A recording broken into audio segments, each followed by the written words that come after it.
video is for Math 95 for the assignment on solving rational equations or equations that involve fractions.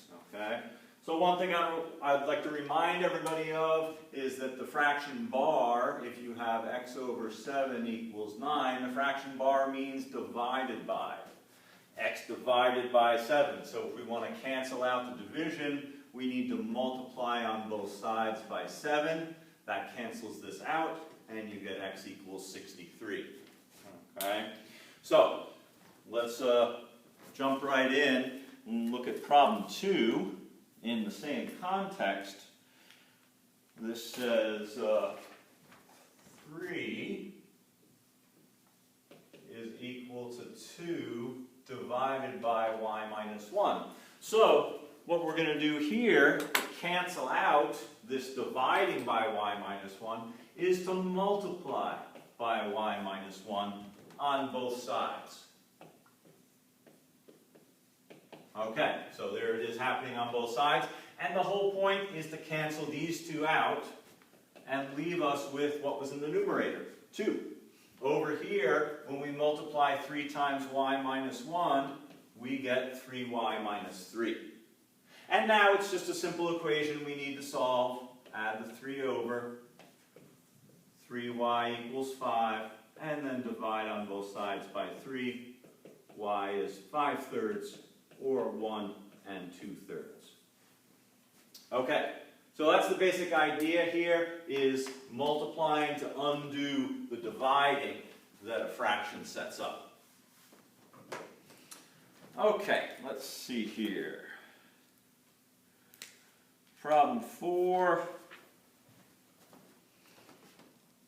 says 5 over y equals y. All right. So if we want to solve this by the same method, we're going to multiply on both sides by y, because that's what the 5 is getting divided by. So multiply on both sides by y. That'll cancel this one out and just give us 5. Over here, y times y is y squared.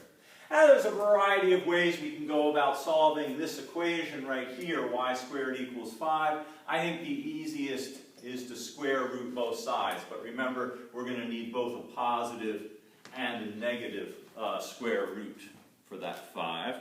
Now you could just leave it, you know, plus or minus square root 5, and that would be an exact answer, but exactly what is that answer? So let's get a good approximation for square root 5, 2.236.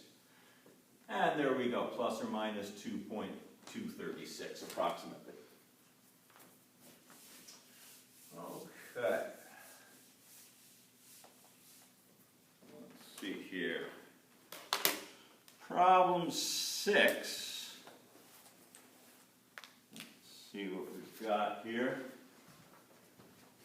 Y over y plus 1 equals 3 over y plus 5.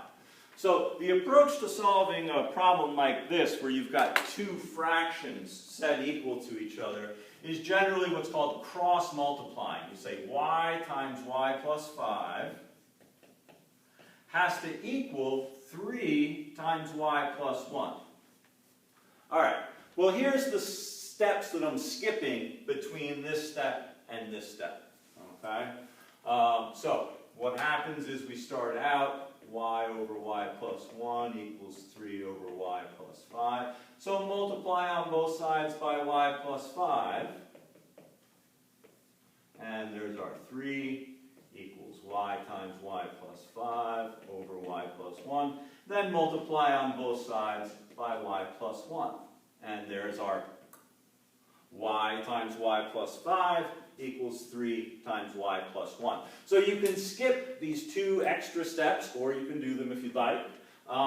You can go straight from, if you've got two fractions equal to each other, nothing else in the equation, then you say this times this has to equal this times this. Okay? All right, now that we've done that, let's go and solve the equation. This is y squared plus 5y equals 3y plus 3. So we'll move everything to one side. 0 is y squared plus 2y minus 3. So this is factorable. We can call it y plus 3 times y minus 1. So y minus 1 could be 0, which means y equals 1. Y plus 3 could be 0, which means y equals negative 3. And you can go back and test this out. If y is 1, this will be 3 over 6, which is a half. And this will be 1 over 2, which is a half. Okay, yeah, so that one checks out. You can do the same thing with negative 3. That'll make this one 3 over 2. Over here, it'll be negative 3 over negative 2. Same thing. All right, let's see here. Let's look at a couple more of those. Problem 10.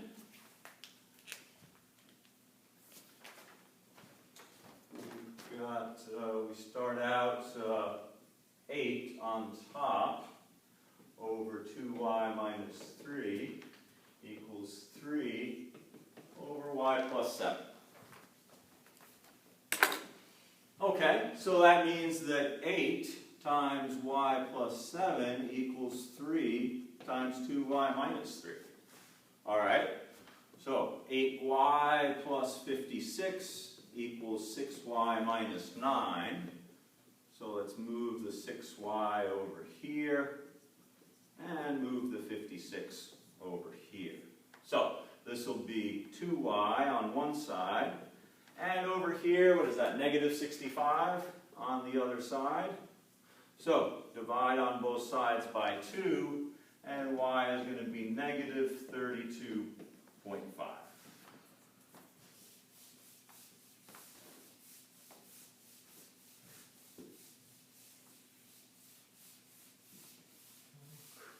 Let's see here. Then problems 14 and 16. These are a little bit different.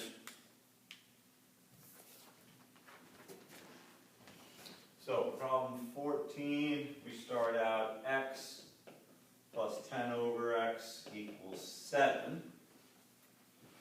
And so what we can do here is we want to clear out this x right here, so we can multiply on both sides by x, which we had done in other problems. But this one, because of this plus sign, creates a situation where we have to distribute x times x, x times 10 over x, and over on the other side we just get 7 times x.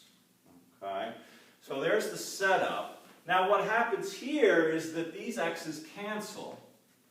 This is x squared plus 10 equals 7x. So we can subtract the 7x to this side. X squared minus 7x plus 10 equals 0. And then we can factor it. X minus 5 times x minus 2 equals 0. So x could be 2. Or over here, x could be 5. And again, we can test these out. If you plug the 5 in, you'll get 5 plus 10 over 5, which is 2. So 5 plus 2 is 7. And this gives you the opposite. 2 plus 5 equals 7. And so both of those answers work very well. All right, let's look at problem 16. And then that'll be it for this assignment. But we'll have a follow-up assignment where the problems do get a little bit more complicated. Okay. So let's see here. Problem 16. 2x plus 6 over x equals 7. So we're going to use the same process here. We're going to multiply on both sides of this equation by x. Here it's going to get distributed. Here we'll just multiply it by 7. So, and again, I'll take this extra step to write out this multiplication. And right here is where they're going to cancel. So we get 2x squared plus 6 equals 7x. Move the 7x to the other side. So 2x squared minus 7x plus 6 equals 0. Factoring this is a little tricky, but it's not too bad. Let's see here. If we want to put the 2 and the 3 in there, let's see, that would add up to 8. That's not what we want. We want 7 in the middle there, so let's try flipping these around. 3 here, 2 here. There's 4 plus 3 gives us the 7. We want it to be a negative 7, so we'll make it minus 3 and minus 2. All right, so now we split it up. X could be 2 over here. X could be 1.5, 3 over 2.